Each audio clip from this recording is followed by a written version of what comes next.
இயேசுவில் அன்புக்குரியவர்களே, உங்கள் பாதை சுயநல பாதையா அல்லது சுய மறுப்பின் பாதையா?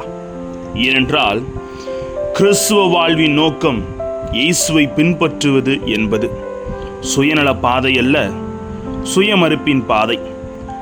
தம்மை பின்பற்றுவர்கள் உலகத்தின் உள்ள சுய நாட்டங்கள் அனைத்தையும் விட்டு கொடுத்து இறைவனுக்காக துன்பங்களையும் கஷ்டங்களையும் ஏற்க தயாராக இருக்க வேண்டும் என்று இயேசு கூறுகிறார். தன்னலமற்ற வாழ்வு. இப்பேற்பட்ட வாழ்வை வாழ சீடர்கள் அழைக்கப்படுகிறார்கள், நாமும் அழைக்கப்படுகிறோம்.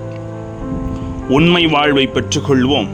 தீமையானதை இழப்பதுதான் நன்மையானதை தரித்து கொள்ளும் வழி என்பதையும் உறுதிப்பாடாக உணர்த்தும் வார்த்தையோடு கடந்து சென்று சிந்திக்கலாம் வாங்க. பிரைஸ் அல்லாஹ். இயேசுவுக்கே புகழ், இயேசுவுக்கே நன்றி. இறைவனின் அருட்கரமும் அருள் ஆசீரும் உங்களோடும் உங்கள் குடும்பத்தோடும் நிறைவாக தங்கிட உங்களை நான் வாழ்த்துகிறேன்.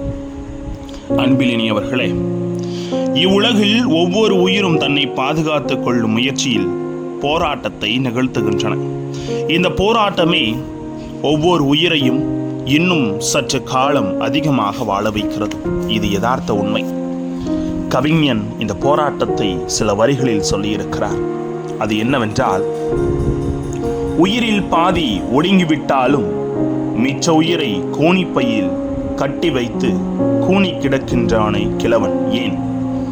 அபாயம் அறிந்தால் அங்குலம் புலி மில்லி மீட்டருக்காய் சுருங்குகிறதே ஏன்? பறவையாயிருந்தும் பறக்காத கோழி பருந்தை கண்டதும் பறக்க துடிக்கிறதை ஏன்? மரணம் என்ற நிஜத்திற்கு எதிராய் மருத்துவமனைகள் எல்லாம் பொய்யாக இன்னும் போராடி கிடக்கின்றன ஏன்? வளையருந்து நிலை குலைந்த போதும் மிச்சமிருக்கும் அந்த ஓர் இலையில் உயிருடன் வாழ ஊசலாடுகிறதே அந்த சிலந்து ஏன்? கவிஞன் எழுத வரிகள் சற்று நம்மை சிந்தித்து பார்க்க கேள்விகளையும் கொடுக்கிறது. தன் உயிரை காத்துக்கொள்ள விரும்பும் வேட்கையை நமக்கு வெளிப்படுத்துகிறது. இது இயற்கையாகவே ஒவ்வொரு உயிருக்குள்ளும் தன்னை அறியாமலே நிகழும் உயிர் துடிப்பு. இப்படி இருக்கிற நாம் பொது நலத்தோடு இருக்கிறோமா?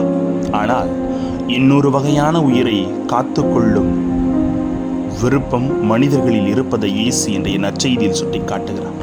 சிலுவைகளும் தியாகங்களும் இழப்புகளும் கஷ்ட நஷ்டங்களும் இல்லாமல் வாழ்ந்துவிட வேண்டும் என்று நினைக்கும் சுயலாபத்தை மட்டுமே மையப்படுத்தும் மனிதர்களின் விருப்பத்தை இயேசு நற்செய்தியில் குறிவைக்கிறார். இப்படிப்பட்டவர்களுக்கு இயேசு கிறிஸ்து முன்வைக்கும் கேள்வி இதுதான். மனிதர் உலகம் முழுவதையும் ஆதமாக்கி கொண்டாலும் தன் வாழ்வை இழப்பாரெனில் அவருக்கு கிடைக்கும் பயன் என்ன? மத்தேயு 16:26 தெளிவுரை தருகிறது.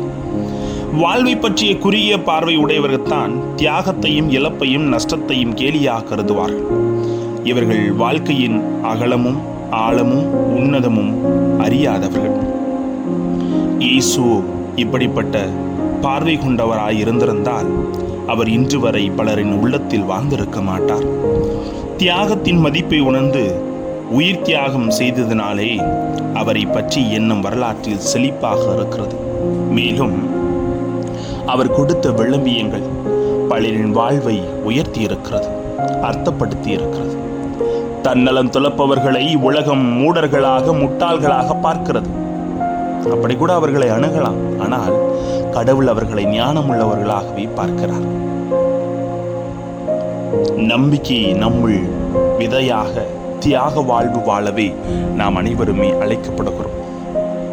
ஏனென்றால் நமது வாழ்க்கை முறையில் நாம் பின்பற்றுகிற ஒவ்வொரு செயலும் நம்மை வலுப்படுத்துகிறது என்று சொல்வார்கள்.